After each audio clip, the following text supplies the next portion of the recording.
Of all the things that Donald Trump and the Republicans have to be fearful of in the upcoming investigations and imminent indictments, has to be Fani Willis in Georgia. We know she's been investigating Donald Trump and the Republicans' attempt to overturn the 2020 election in Georgia. We know she's interviewed a lot of people, even people close to Donald Trump. We presume some of them have thrown Donald Trump under the bus. But the most fearful thing about this case in Georgia is when we heard about the fact that Fani Willis is going to be using the RICO Act. What does RICO stand for? Racketeer Influenced and Corrupt Organizations Act. And why is that so scary?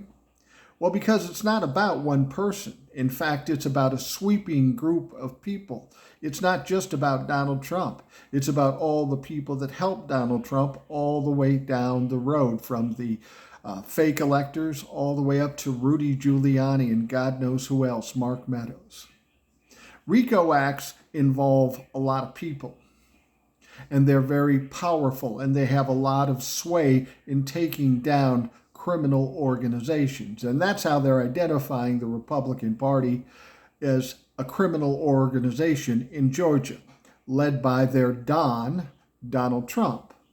So this is absolutely frightening. And to take it a step further, because it is a state crime, should Donald Trump win the presidency or some Republican win the presidency, they can't pardon anybody because it's a state issue.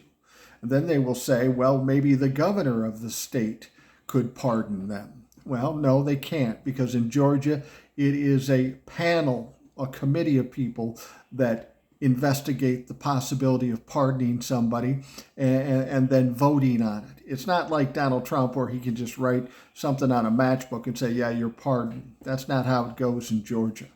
Georgia has to be the most frightening place for Donald Trump and the Republican Party.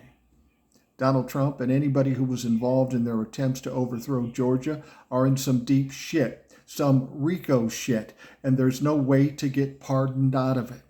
Once you're caught in Georgia on this situation, you're fucked. And this is why they're so afraid of Georgia.